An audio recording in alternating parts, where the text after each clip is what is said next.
Good morning, everybody. Welcome back to Reachin Reverie. Today is going to be a great video. We are going to go over our test results for our water. Is it safe to drink? Is it potable? Let's get into today's video. So Josh and I, we bought 5 acres a little over 6 months ago, and we have been living full time here on our property, living out of our RV. And then we also built a shop that we are using as essentially a living room over there. So we've got our kitchen, bathroom, closet, and then our living room bathroom over there. And eventually we will be building a house. We plan on getting a well dug. We plan on growing an orchard over here. We already have our chickens in the coop over there. We are getting started on a garden, which is going to be huge for getting to start living more off the land and being more sufficient for ourselves and growing our own food.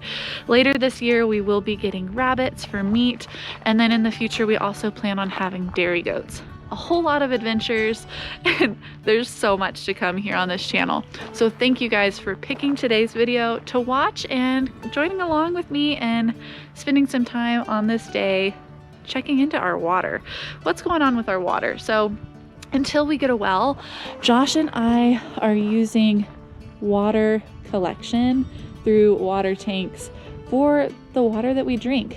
You can see it looks a little messy over here. We have tubs covering our valves as it is getting down below freezing every night. We were getting down to, I think the low this week was about 9 or 8 degrees.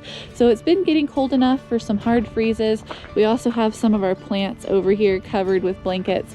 But here we have 2 3,000-gallon water tanks. So that brings us up to a 6,000-gallon capacity for the water that we can use here on our little homestead. Above, you can see a pipe running into this one. So this tank is rainwater collection, and our second tank is hauled water. So we always have to have a backup, not knowing when it's going to rain. We do live in a desert. We average about 9 inches of rain per year. Some years we get a lot more than that, and some years we might get that. So I know like 2 or 3 years ago, we got 9 inches of rain in a single day. That year was great. But when was the last time it rained here? Maybe 4 or 5 months ago. So it's something that you want to take full advantage of the rain when it comes, but you also want to have a backup. And that backup is our second tank for hauling water. We do have a friend in town, in city limits, who has a well, and she has allowed Josh some work trade where he's able to go and occasionally fill up some hauling water tanks to put into our second tank. And that is the tank that we got tested, because we think potentially one of the totes that we bought for hauling water that was sold to us is water safe for drinking may have been contaminated. So we have this huge concern that the water that we have on this property may not be safe to drink. And we got it tested, and we got those test results back. So let's dive into those results. This is our test result for the water testing that we had done for water collection and rainwater. Our testing was conducted by the National Testing Laboratory out of Cleveland, Ohio, and it was really easy for us to get the test sent to our door, for us to conduct that test, and then to overnight ship it back. And the turnaround was just a few weeks. Customer service was absolutely excellent along the whole process. Looking at this first page here is a simple legend. It goes in with symbols on what it's going to mean for each thing that they're testing for, whether it mean that they didn't detect anything with the green check above the minimum detection level. The blue, maybe they detected it, but it's within the reference standard. The yellow triangle, meaning that, yeah, we did detect a contaminant.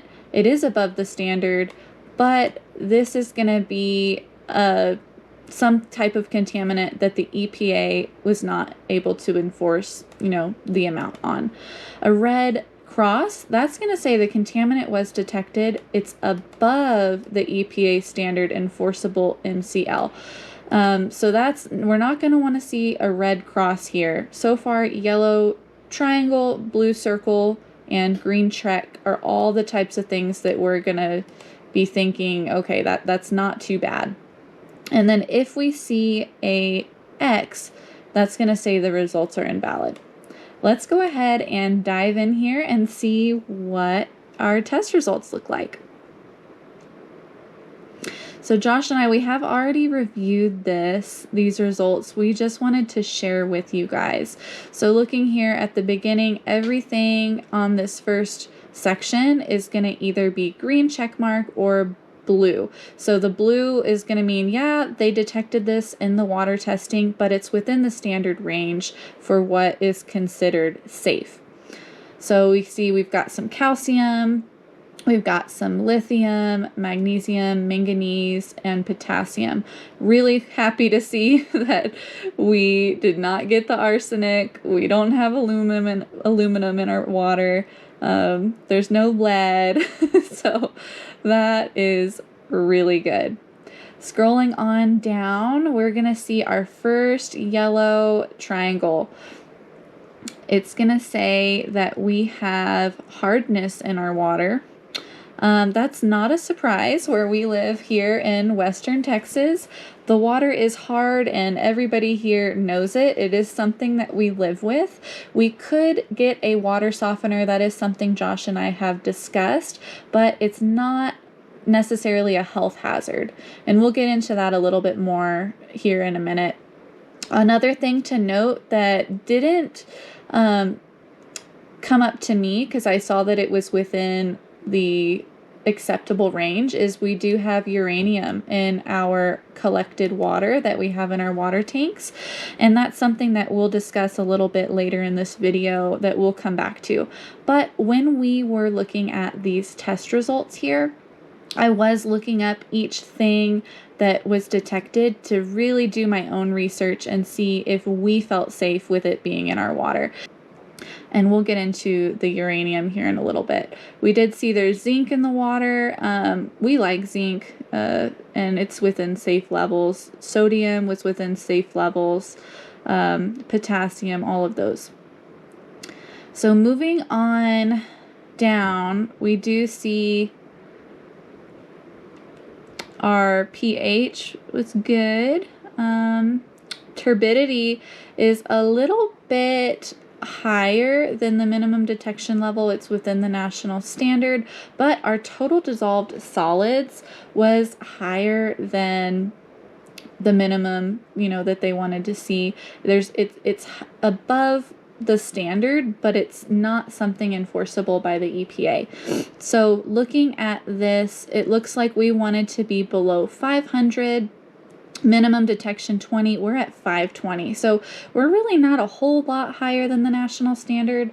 We did talk to a person who is looking at drilling a well in our property, which we'll get into later as well. And we were talking to her, and she was telling us about total dissolved solids, and that is something that,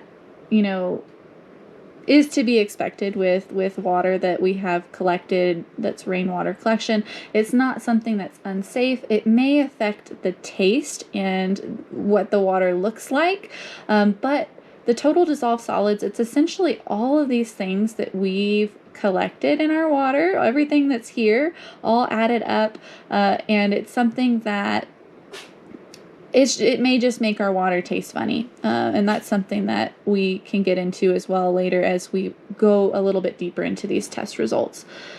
Going on down, we had some fluoride in our water within safe levels. Nitrates, that's something that popped out to us as, when I think nitrates, I think nitrogen. When I think of nitrogen, I think of like manure. So I'm thinking, okay, is there feces in our water? But that's something that you just don't know. And so we wanted to ask an expert a little bit more about the nitrate level, because to us, even though it's within the standard with the pretty little blue dot right here, it looks like it's about half of what is allowed, where, you know, we can detect up down to 0.5. We detected 5.4, and the max that we should be looking at is 10 for safe levels for people to be drinking water. So we did ask an expert, and we'll go over those results here in a little bit. How is that nitrate in our water? We also saw sulfate. That was pretty low compared to the max, so we weren't too worried about that. And then going right on down, we're seeing a bunch of green check marks. These are chemicals in the water that we are not detecting, so that's really good. Acetone's not in there. And going on down, it's just looking really, really good. We're not detecting any of these things that you don't want in there. We had a separate test that tested for Roundup, and we're negative for Roundup, so that's good. That's something that we see a lot of people spraying in our region for weeds and control for pesticides, herbicides, and that's something we didn't want in our water. So that's it. That's the end of it. They have a certification. This analysis performed for this report is accurate. This is a lab tests that were conducted by methods approved by the U.S. Environmental Protection Agency for variations of EPA methods. These test results are intended to be used for informational purposes only, not for regulatory compliance. So this is for our personal water use to see if what we have here is safe to drink. So that's it. That's our test results. We had a couple little yellow checks. We have hardness. We've got total dissolved solids. We were concerned about nitrates within normal range, and we were concerned about uranium within normal range. So where do we go from here? So there you have it. That was the results straight from the National Testing Laboratory, the paperwork they gave us that certified the quality of our drinking water. We were a little concerned still. We had a couple of those yellow triangles. We had some blue circles that were still concerning to us. So Josh emailed Max from National Testing Laboratories, and he got back to us really promptly and gave us more of an in-depth dive into the results. We asked him straight up, be honest with us. Based on the results, is our water safe to drink? So let me go ahead and read to you guys what Max from National Testing Laboratories emailed us back regarding our results. And I just think this is amazing customer service, really honest approach here. He says, "Hi Josh, thanks for your call last Tuesday. I'm sorry we couldn't answer your question that day. We left a little earlier than usual for the holiday. To answer your question directly, yes, I think this water is safe to drink based on the results that we have here. The water seems to have higher mineral content and some metal content, but it does still appear in the potable range. There are 3 points to consider though: uranium, the hardness, and nitrates. In terms of uranium, based on the EPA's recommendations, this amount in water is safe to drink. I'm told it's expelled through the kidneys. However, uranium is radioactive, and if it were my water, I personally would suggest filtering it to remove the metal from the water. Also, it's perfectly safe to wash clothes or hands, etc. Next, the hardness of water is high, roughly double what the USGS considers hard. While it's not a health issue, as calcium and magnesium do not have danger levels associated with them at all, hard water can wear on appliances, and at this level it can drastically shorten the life of said appliances such as hot water tanks, shower heads, dishwashers, etc. So I suggest softening the water if you can, but it's not necessary or required. Finally, the water has nitrate levels of over 5 milligrams per liter. It's not unsafe. The EPA says that over 10 milligrams per liter is unsafe for infants and the very elderly. So this water is about half that level. I only mention this because nitrate levels can fluctuate if you're nearby active agriculture or animal husbandry, since those activities can raise the nitrate levels in water. It is something to consider. Please let me know if you have any questions or need anything else. Have a happy new year. That is from Max. And based on what he said, we do feel like the water is safe to drink, but that's not where we stopped. We have one more layer of filtration we're going to add to our unit to make us feel a little bit safer, give us a little bit more peace of mind here. So let's show you our setup. This was one of my Christmas gifts to Josh this year. We did pull off the seat cushions as we've been having some freezing temperatures and high winds, and we didn't want to lose our seat cushions, but isn't that just a nice little area? I plan on planting some hedge plants behind to kind of enclose the space into like a little secret garden. But we did just lay down some mulch this week for a little path. This is going to be our cactus garden. We just need to put some more cactuses in here. This is kind of where we're moving the cactuses that we're clearing out from other areas of the property to live over here. But this isn't a plant video, this is a water video. I'm gonna stay focused. And that brings us to our pump house. And you can see said tote in question for contamination, which came back pretty clean, actually. So this is our pump house. You can see here we have our pump. We've got a little heater that is thermostat regulated to make sure that nothing freezes in here. This is our carbon filter that has 22.5 pounds of carbon media to help filter out contaminants out of the water. And then it also goes through a UV light sterilizer before it comes into the home. This is our current setup. So this water testing kit from National Testing Laboratories came highly recommended to us from the company that we're going through to drill the well on the property here in the future. This is the method they use to test their water. So they said they've been using it for years. They've tried other testing companies as well, and they always come back to this one as a good sure bet to get good accurate results for their water testing kits. And one thing that was brought up to us by them is they asked us, where did we get the sample to put into our kit to send back off to the labs? And Josh answered, well, we took it out of the kitchen tap. And something that was brought to our attention is if you have that little cap on the end of your sink faucet that's an aerator, that little mesh thing, like a screen, that can actually contaminate the results of your test results. It can add contaminants like hardness, it can add dissolved solids, it can actually influence your result negatively. You could have bacteria on the end of that screen that maybe was not in your water, but as it's flowing through that filter, that screen, that final screen to go through before you get the water, you could be contaminating it. So that's something that we'll probably remove, and then probably next time we do a water testing kit, we'll be more mindful of that. So with these test results, Josh and I do feel confident that we could go ahead and start drinking the water, but we did already order another extra layer of filtration to give us even more peace of mind for our future, because the water source is something that is fluctuating. Right now, we did that test off of hauled water from a well in town. We also have rainwater collection. We also plan on drilling a well. And so we want to make sure that no matter what the source of water is that's going through our filtration system, that we can be confident in drinking it.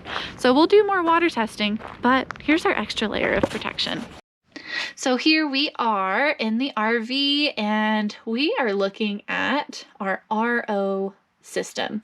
This is just an extra, maybe overkill layer of protection that we have implemented for our kitchen sink. This is going to filter out water as an additional step for anything that comes out of the faucet in the kitchen, such as cooking, for drinking water, anything we're going to need to do in our kitchen. We have an alkaline filter for the pH, reverse osmosis, activated carbon, and even an extra layer of filtration here. And then along the top, there's another UV water sterilizer, just to make extra sure that we're not drinking anything, bacteria, or any contaminants that are going to make us sick. The only real downside with the RO system, which we are going to see as a positive because we can recycle it, is the RO system creates a lot of wastewater. So just about as much water that comes out of the sink is going to be discarded. We're going to eventually probably create a line going outside to irrigate, or maybe a tank going outside so we can water plants. But for now, we've got this trusty 5-gallon bucket here that is going to spit out water as in here as we have it coming out of the sink. So anytime we turn the sink on, it goes through the filter, and about roughly half the water we get to use and the other half goes into wastewater, which we are going to recycle on plants outside. We aren't too worried about that wastewater effect because to us it's not waste. We need to water the plants anyway. So if it gives us extra peace of mind that the water that we're drinking is actually safe to drink, it's potable, there's no doubt in my mind that we can move forward drinking this water with full confidence, then we're going to do whatever it takes. So there you have it. We said we'd share those test results with you, and there they are. We've decided we're going to move forward drinking the water, using the water on our property, and making the most out of it. This is the water source that we have, and we don't have city water here. We don't have a well yet, but there's a lot of changes to come. We have had a lot of moving parts this season. We are working on building our garden, which you could see in the previous video of us clearing the land and what that space is going to look like. We still have a lot of unfinished projects, like finishing the skirting on our RV. I know y'all have seen in a bunch of videos that we still need to finish the shop. I mean, you could see here that we still need to finish foaming it. We still need to stucco it. Everything is coming in due time, and we're doing a lot of projects at the same time. So we will be focusing back on this here. We're focusing on the garden. We also have been doing research on a fruit orchard, which is going to come next year, not this year, but we've been doing a lot of planning for that, which we'll have to show you in an upcoming video. And then what else are we doing? How could I forget? We are getting a well here. So everything has just been falling right into place as if it really truly were meant to be. It is fantastic the way things are unfolding. So we will still be using our tanks. We will still be trying to utilize and take advantage of rainwater collection, but what a blessing that we'll be getting the water from our property instead of having to haul it moving forward. So we're quoted about 3 weeks out from getting the well dug. Josh and I, we got to do some water witching a couple weeks ago, which it was just for fun. We already knew where we wanted the well to be, but it to us was a little bit of a confidence boost that it seems to be water witched, that there's water right where we want our well to be. But to us, that's going to be huge because with the plans for the garden, which is going to be roughly 1,500 square feet of growing space in our garden. The garden itself is a 40 by 115. There's also going to be a cottage garden out front, which is going to be about half that space added on to the outside, full of growing perennials, shrubs, herbs. And then we plan on having a fruit orchard, and we just stepped it off last weekend, and to fill up the fruit orchard space, we could have as many as 150 trees in that space. So you do the math on how much water that's going to need. I don't think 6,000 gallons of water tanks is going to cut it. So we need a well. We're moving forward on that. Hopefully drilling is going to start here in a few weeks, and we'll have updates there. But our plan is actually to pump the well water into our holding tanks That way, if something happens, we'll still have 6 months of water to fix any issues that we run into. We could potentially turn off the well during the winter season and run on water catchment, run on the tanks. So it's really neat to have multiple sources of water and multiple plans. And it's really important to know that the water in the tanks is safe to drink, that our filters are doing their job and working. And it's just what a great feeling to get those test results back and see that, yeah, we can go ahead and drink the water. We don't have to run into town with 5-gallon jugs and fill them up twice a week to make sure we have enough water to drink and cook with. So that is awesome. Well, that's all that I have for you guys today, but thank you for coming along on this journey and hanging out with me today. And if you like this video, don't forget to give us a big thumbs up. It really helps our channel out. Leave a comment below if you've done water testing, or if you have any suggestions to make our water even safer to drink, or if there's something that maybe you would have done differently. In the meantime, don't forget to hit that subscribe button, because we have a lot more things coming onto our channel as we build our homestead one video at a time, and you do not want to miss out. So until next time, keep doing what you're doing, and we'll catch you guys on the next one.